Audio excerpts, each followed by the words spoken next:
Hello everyone, welcome to my channel. आज हम बात करेंगे मॉडर्न इंडियन हिस्ट्री के बारे में। मॉडर्न इंडियन हिस्ट्री का ईयर कब से कब तक है, तो वो है 1707 से 1947 तक।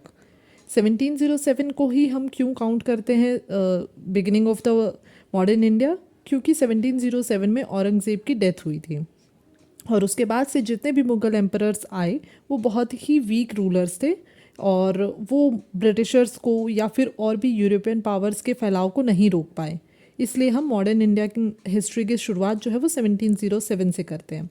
तो अब हमें बात करनी है कि मुग़ल एम्परर इतने वीक क्यों हो गए, ऐसा क्या रीज़न था जिसकी वजह से मुग़ल एम्पायर जो था वो ख़त्म होता चला गया। और एक ऐसा टाइम आया 1857, एक ऐसा टाइम था जब प्रॉपर जो है कंट्रोल मुग़ल के अलावा यूरोपियन पावर्स का हो गया, मतलब ब्रिटिशर्स का हो गया। तो जिसका सबसे पहला रीज़न है कि inability of the successors of Aurangzeb, मतलब जो औरंगज़ेब के सक्सेसर्स थे वो बहुत वीक थे, मतलब वो अपनी ही अय्याशी में, अपने ही प्लेजर गेन करने में लगे हुए थे। वो अपने एम्पायर की तरफ, अपने क्षेत्र की तरफ ध्यान ही नहीं दे रहे थे।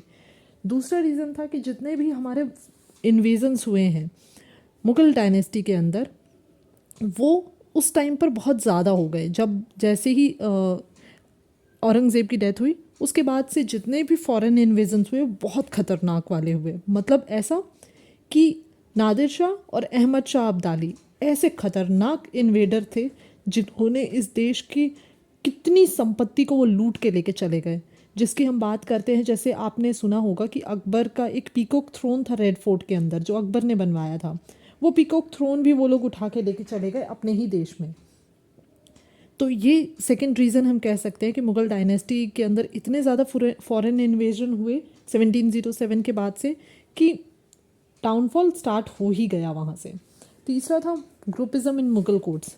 कोई भी एक दूसरे के साथ मिलकर काम करने के लिए तैयार नहीं था, वहाँ अलग अलग ग्रुप्स बनते चले गए जिसकी वजह से मुग़ल एम्पायर जो था वो एक तरह से ख़त्म होता चला गया। तीसरा था rise of Maratha power. Maratha powers बहुत स्ट्रॉन्ग होती चली गई, ये तो आप आगे आने वाले जो स्लाइड्स हैं उनमें आप देखेंगे ही। उसके बाद है यूरोपियन पावर्स। यूरोपियन पावर्स सिर्फ हम ब्रिटिशर्स की बात नहीं करते हैं यहाँ पे हम पोर्तुगीज़ की भी बात करते हैं, यहाँ पे हम डच की बात करते हैं, यहाँ पे हम फ्रेंच की बात करते हैं।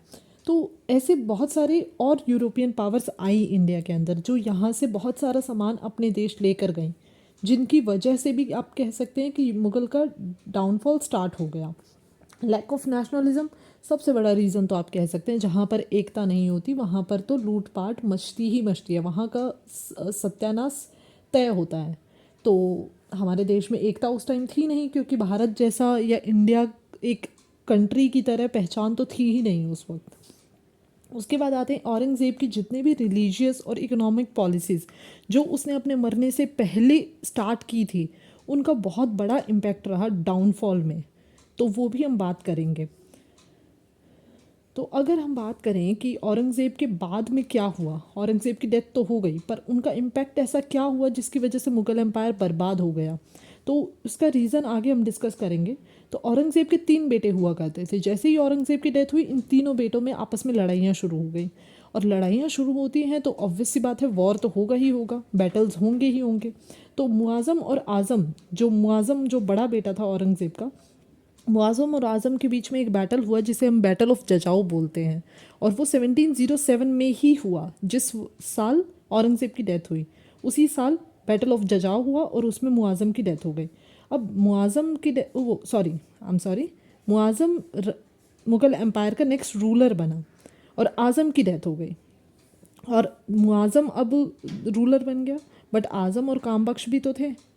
तो आज़म और कामबख्श, आज़म को तो इन्होंने बैटल ऑफ जजाऊ में हरा दिया, उसके बाद कामबख्श जो बचा था, कामबख्श को इन्होंने 1709 में मार दिया।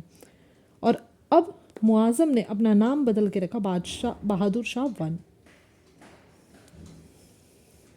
और बहादुर शाह वन की स्टोरी स्टार्ट होती है 1707 से। यही थे रीजंस मुगल्स के डाउनफॉल के।